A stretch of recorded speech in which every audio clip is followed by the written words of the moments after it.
सलाम एवरीवन। आखिर क्या मिस्ट्री है बरमूदा ट्रायंगल की और दुनिया की वो कौन सी जगह है कि जिसको जहन्नुम का दरवाजा भी कहा जाता है। आइए कोशिश करते हैं ये सब आसान अल्फाज में जानने की।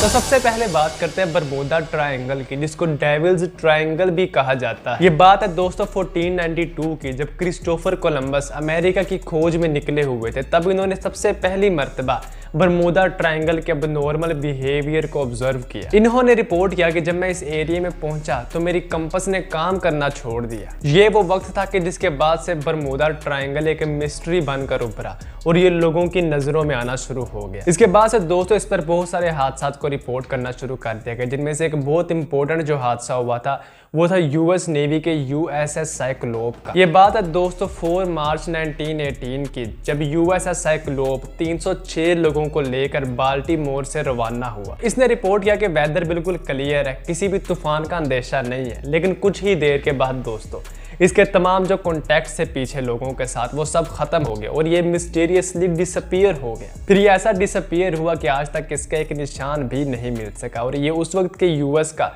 सबसे बड़ा शिप था, यानी कि यूएस को बहुत बड़ा लॉस हुआ था। फिर इसके बाद आता दोस्तों 5 दिसंबर 1945 के, जब यूएस नेवी के 5 बॉम्बर प्लेन्स अपनी एज यूजुअल ट्रेनिंग के लिए टेक ऑफ करते हैं। सब कुछ ठीक जा रहा था, लेकिन जैसे ये ट्रायंगल के एरिया में एंटर होते तो सबसे पहले इनका कंपास काम करना छोड़ देते हैं, जिसकी वजह से ये अपनी लोकेशन को खो देते हैं। फिर ये ऐसा घूमते हैं दोस्तों के शाम के 7 बज जाते हैं, लेकिन इन्हें लैंड करने के लिए कोई भी जगह नहीं मिलती। और फिर 7:04 वो आखिरी वक्त होता है कि जब इनसे आखिरी कांटेक्ट होता है। इसके बाद ये भी मिस्टीरियसली डिसअपीयर हो जाते हैं। इनके यूं गायब हो जाने की वजह जानने के लिए उसी दिन एक और इनके पीछे प्लेन भेजा जाता है, लेकिन उसकी कैसी किस्मत कि उनको खोजते खोजते वो अपने आप को भी गवा बैठता है और उसका भी आज तक कुछ पता नहीं लग सका। ये भी दोस्त एक बड़ा इंपॉर्टेंट हादसा था जिसने बरमूदा ट्रायंगल की मिस्ट्री को और ज्यादा प्रोमिनेंट कर दिया। और पहले इसका बरमूदा ट्रायंगल नाम नहीं था। सबसे पहली मर्तबा इसको बरमूदा ट्रायंगल का नाम दिया विंसेंट नामी शख्स ने 1964 में। फिर इस पर बहुत सारे आर्टिकल्स भी लिखे गए, डॉक्यूमेंट्रीज भी बनाई गई और मूवीज भी बनी इसके ऊपर।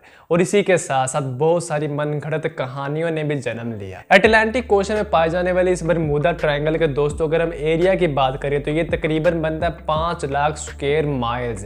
आप इसका अंदाजा इससे लगाएं कि इसके अंदर अगर हम एक पूरे का पूरा पाकिस्तान भी डाल दें तो भी हमारे पास तकरीबन 1.5 लाख स्क्वायर माइल्स का एरिया बच जाएगा। ये फ्लोरिडा से शुरू होकर बरमूदा आइलैंड से मिलता है, वहां से मिलता है प्यूर्टो रिको के साथ, फिर वापस मिल जाता है फ्लोरिडा के साथ। इस तरह से एक ट्रायंगुलर सारी शेप बन जाती है कि जिसके अंदर तकरीबन 100 से ज्यादा बहरी और हवाई जहाज डूब चुके हैं, जिनमें से कुछ का पता तो लग गया लेकिन कुछ का नामो निशान भी आज तक नहीं मिल सका। अगर हम बात करें इसके लास्ट हुए बड़े इंसिडेंट्स की तो ये हुआ था दोस्तों 1 अक्टूबर 2015 को, कि जब एक कार्गो शिप एल फेरो 33 लोगों को लेकर फ्लोरिडा से प्यूर्टो रिको की तरफ रवाना हुई। अपने कुछ सफर के बाद दोस्तों ये शिप भी दूसरी शिप्स की तरह मिस्टीरियसली डिसअपीयर हो गई। फिर इस पर एक रिसर्च मिशन तैयार किया गया कि जिसने 1 महीने के बाद जाकर इसको समुद्र में 15,000 फीट की गहराई से जाकर पाया। अब चूंकि ये बड़ी मिस्टीरियस सारी बातें थी तो इसके बारे में बहुत सारी फिर कहानियां भी बनाई गई।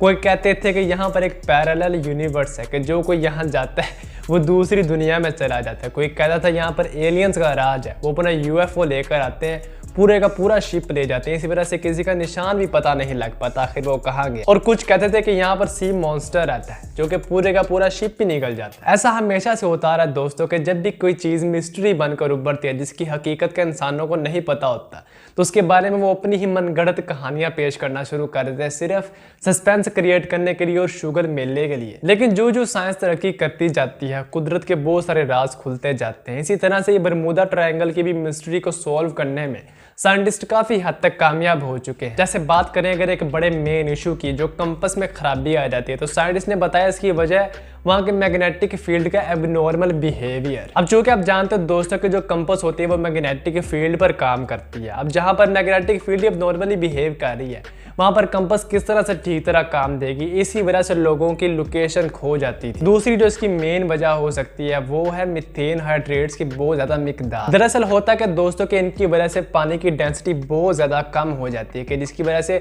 जितना मर्जी बड़ा शिप हो वो सारे का सारा बिना किसी वार्निंग के पानी में डूब जाता है। तीसरी दोस्तों जो इसकी मेन वजह हो सकती है वो है वहाँ के हरिकेन समझ लीजिए एक किस्म का तूफान है कि जिसकी लपेट में जब कोई आ जाता है तो उसके लिए बच जाना नामुमकिन सा हो जाता है। अब दोस्तों बात करते हैं उस पूरी सरार जगह की कि जिसको गेट ऑफ हेल भी कहा जाता है। ये मौजूद है फ्रांस के कैपिटल पेरिस में। क्या आप जानते हो दोस्तों कि जो पेरिस की जमीन है ये नीचे से खाली नहीं है, इसके अंदर 200 मील तक फैली हुई लाइमस्टोन की लंबी लंबी टनल्स बनाई गई हैं। और इन टनल्स की दिलचस्प बात यह है दोस्तों कि इनके अंदर तकरीबन 60 लाख से ज्यादा इंसानी ढांचे मौजूद हैं। और दोस्तों ये कोई खास लोग नहीं थे कि जो किसी जंग में मारे गए होंगे, ये थी आम अवाम वहाँ की। हुआ दरअसल ये था कि 17वीं सेंचुरी तक आते आते यहाँ की पॉपुलेशन बहुत ज्यादा हो गई। अब जितने बच्चे पैदा होते थे उतने मरते भी थे और इतने ज्यादा मरते थे कि इसका अंदाजा इससे लगाएं वहां पर लोगों के दफनाने की जगह नहीं थी मिलती। फिर कुछ 1780 में इतनी ज्यादा बारिशें हुई कि मुर्दे कब्रों से बाहर निकल आए। इससे भी बड़ा झटका तब लगा जब 17वीं सेंचुरी के एंड पे फ्रेंच रेवोल्यूशन आई जिसमें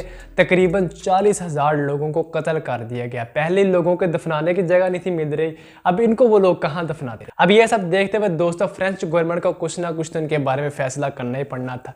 तो उनके ज़हन में ये टनल्स है कि क्यों इनको इनके अंदर भर दिया जाए। इसके बाद से कब्रों से मुर्दे निकालने का सिलसिला शुरू कर दिया गया और उनको बड़े बाइज्जत तरीके से निकाला जाता था। और ऐसा नहीं था कि टनल्स में ऐसे ही फेंक दिया गया, इनका आप देख सकते हो कि पूरे तरतीब के साथ लगाया गया। 1809 तक आते आते दोस्तों ये कंप्लीट हो गया और इसको पब्लिकली ओपन कर दिया गया। लेकिन यहाँ बहुत सारे मसले भी पेश आते रहते थे, कोई खो जाता था यहाँ पर, कोई डर जाता था, जिसकी वजह से यहाँ पर कभी बैन भी लग जाता था, कभी ये खोल दिया जाता था। और जो दोस्तों इस पेरिस कैटाकॉम्ब्स की लास्ट रीओपनिंग हुई थी वो थी 16 जून 2020 को और उसके बाद से अब तक ये खुला पड़ा, यानी कि यहाँ पर कोई भी जा सकता है। लेकिन ये है दोस्तों कि आप इसको सारे का सारा एक्सप्लोर नहीं कर सकते, पब्लिक के लिए सिर्फ थोड़ा सारा हिस्सा छोड़ा गया है, बाकी सारा बंद रखा गया। और इसके बारे में एक बड़ी दिलचस्प बात ये भी है कि सितंबर 2004 में पुलिस ने यहाँ पर एक हिडन थिएटर को डिस्कवर किया। इसके अंदर एक पूरी फिल्म स्क्रीन थी, एक बार बनाया गया था, किचन बनाया गया था और टेलीफोन लाइंस भी। और इसमें दोस्तों 1950s की क्लासिक मूवीज से लेकर उस वक्त के दौर की मॉडर्न थ्रिलर मूवीज तक के मूवीज टाइटल्स को भी पाया गया। और इससे भी ज्यादा दोस्तों मिस्टीरियस बात ये थी कि जब पुलिस यहाँ पर वापस आती है मजीद इन्वेस्टिगेशन के लिए तो सारे का सारा सामान वहां से गायब हो चुका होता है। सिर्फ एक पेपर पड़ा होता है जिसके ऊपर फ्रेंच में लिखा होता है नुशा शिपा, जिसका मतलब है डू नॉट सर्च। उम्मीद करता हूँ दोस्तों कि आपको वीडियो पसंद आई होगी। और इसके अलावा अगर आप जानना चाहते हो खुदा के सीक्रेट कोड के बारे में, पिरामिड्स की मिस्ट्री के बारे में, और आप जानना चाहते हो वर्ल्ड्स डीपेस्ट होल के बारे में, वो भी एक ही वीडियो में, तो क्लिक कीजिए आई बटन पर। अब दीजिए अपने शाफिन को इजाज़त, मिलते हैं इंशाल्लाह नेक्स्ट वीडियो में। अल्लाह की अमान में, अल्लाह हाफिज। नुशा शिपा।